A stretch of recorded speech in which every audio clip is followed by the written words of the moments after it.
Another matchup here. Battle on the Dunes is the map, joined by 4th Oracle. Once again, Oracle, tell us about Battle on the Dunes. Battle on the Dunes is a massive map with lots of long-range opportunities, but you have a couple of structures there. You have the ribs in the southeastern corner that could provide some cover, as well as the large structure off to the west, but mostly nice, big, and open. Big sniping map. Very, very popular sniping map. There's not a whole lot else you can really do on it. No. I mean, you have these massive ranges, and then if one team takes sniping and the other team takes close range, well, unless the close range people play it really, really well, which we actually have seen, usually sniping is the dominant form. Alrighty, going through the ship loadouts here. First off, this is Glowwater Thralls versus the Bully Boys. Second game in a best of 3. The Glowwater Thralls won the first one 5-0. Arcane Bolt is the first ship here in the lineup for the Glowwater Thralls. It is piloted by Graphic Sturdy on the bottom deck. Gat Mortar. On the main deck, we have Double Artemis, and the top is a Mercury. On the Masu, we have a front Gat Mortar and a side Double Merc, piloted, of course, by Fiasco Total. Go ahead and take the third and fourth ship there, Oracle. Well, for the Bully Boys, being piloted by Rethburn is a Wrecking Ball, with a Double Merc front and a Gat Mortar on the port side, interestingly enough. Aboard the Millwall fans, we have a Junker, being piloted by Von Zinkington. Aboard the port side, we have a Gat Mortar, front side Artemis, and on the starboard side, another couple of Artemite to round things out. That's a triple Artemite combination right there. Already bringing some fire on the Arcane Bolt. Outer hull is going down very quickly. Balloon shots being used to absorb some of that damage so the permahull doesn't take any damage. Great tactic there by the pilot of the Arcane Bolt to try and dodge some of that permahull damage, but Wrecking Ball and Millwall fans are not letting it up. Masso is coming in behind the Millwall fans now, trying to take the pressure off the Arcane Bolt. Permahull taking damage, but Masso has opened up on the Millwall fans with its front Gat Mortar. Oh, there's the armor on the Arcane Bolt. Just take a couple more. Not quite there. Millwall fans have managed to dodge away from the Masu for the moment, but he's getting ready for another charge. Arcane Bolt, though, taking damage from both, and there he goes. Masu is left alone, and he is going to be the next big target. Bad situation right now for the Maso. We were talking about this before the recording started. This is the issue with the Gat Mortar front that we're seeing here against that triple Artemite and front double Merc on the Wrecking Ball and Millwall fans. A direct charge like this is just, it turns you into fodder. It's very hard to do. Problem is, though, Millwall fans are still using their close range side. They haven't turned to their Artemite, and now the Masu is going to rip apart the Wrecking Ball unless something happens soon. Mercury is coming out. I think they're actually managing to take out the guns, but here comes the Gatling again. Mortar is going to come soon. There's the permahull. Oh my god, oh goodness, permahull is being destroyed on the Masu. Millwall fans still landing some of those mortar shots, incredibly enough. I'm shocked that they're still in range, taking out the Masu before anything bad can happen to the Wrecking Ball. Wow. I think it was a mistake to keep the close range side on the Masu, but it was just enough. A 2v1 is just too much. And some of those mortar shots were landing, taking out that permahull, and I'm surprised the Wrecking Ball didn't take any hull damage. They did a really good job on that ship, keeping things together and making sure they were using those Mercuries to disable the Masu whenever they could. That's not easy to do at close range. It's a little difficult with how hard it is to pivot the Mercury, but the Mercury does always shoot very true. So, unfortunately, it is a problem of trying to charge a Pyramidion with a double Merc front. You are going to be disabled a little bit.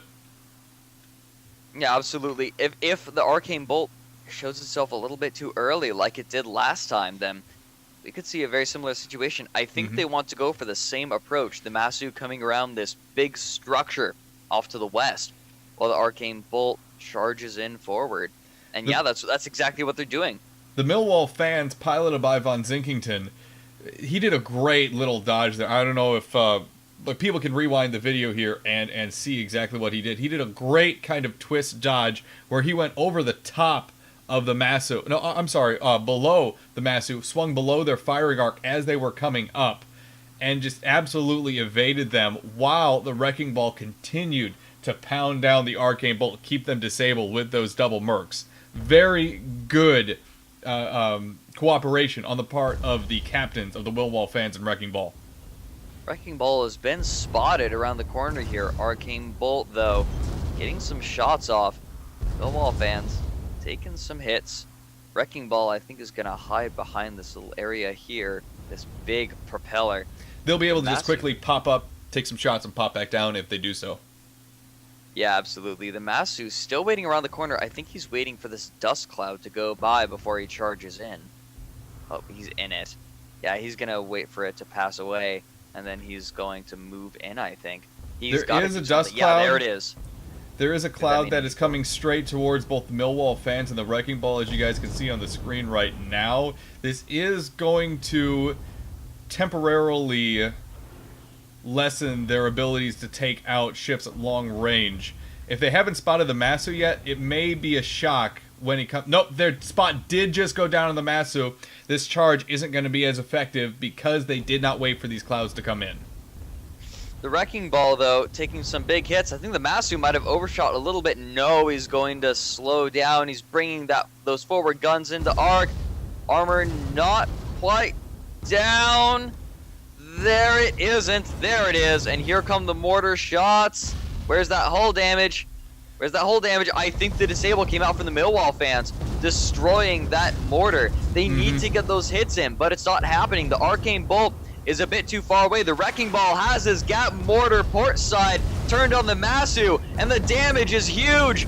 The hull damage going down on the Wrecking Ball, but it's not enough. The Masu able to be taken down. The Arcane Bolt trying to bring his gap mortar side in, but the Millwall fans gets the shots down first. Armor's getting shredded, but the Artemis comes in, disables the Gatling, and the Millwall fans is in trouble. That was a vicious, mutually assured destruction scenario that the Wrecking Ball and the Masu got involved in. And because the Junker was so interested in trying to save the Wrecking Ball, it wasn't able to respond properly when the Arcane Bolt did their charge against them. They could not turn the ship fast enough and get their broadside to bear. Now, Arcane Bolt moving in on the Wrecking Ball, getting that Gatling down on him. The perma-hull is so low. Where is that drop? There it is. Where's the mortar? I don't think they need the mortar. They can use the Artemis. Nope, they're going to go ahead and use it. And there he goes. There wasn't a lot that the Pyramidion could do in that scenario. The setup for the Arcane Bolt, the Gap Mortar, the Double Artemis, and the Mercury, you're going to rip through components very quickly. You're going to be able to take opponents down pretty efficiently if you get in close and get the proper range. Millwall fans and Wrecking Ball spawning pretty close to the Arcane Bolt. Masu is here for defense, though. And I think they're just going to try to charge in here. I'm not sure that's a good idea, to be completely honest, as the Masu is trying to ride the clouds right now, it seems, rising up above them and through them. Spots continue to hold on both the... oh, no, it has dropped off the Masu. So the spots on the Glowwater Thralls is going to hold. I'm sorry, the Bully Boys. Masu coming in hard. Arcane Bolt getting focused down. Hull is burning. Millwall fans is going to be the first target for the Masu. No, it's going to be the Wrecking Ball. Whoa! It doesn't even matter. I think they were trying to get rid of that armor shred, but it wasn't enough. Gats going down. Masu is just trying to defend itself at this point. It's gotten itself in a really bad position. The charge did not work out in its favor. Millwall fans using its brawl side as well as the Wrecking Ball to take out that hull very quickly. Win goes to the Bully Boys. We're going to the rubber match. Whoa. That was the fastest Battle on the Dunes game I have ever seen. Yeah, that was really fast. Oh boy. The strategy, like, it didn't work the first time. They're just like, okay, we didn't time it right. Went and tried it again. Yeah. Great match by both teams. 5-2 in favor of the Bully Boys. Again, we are going to Game 3. You're watching it here on youtube.com/The Rob and Dan Show.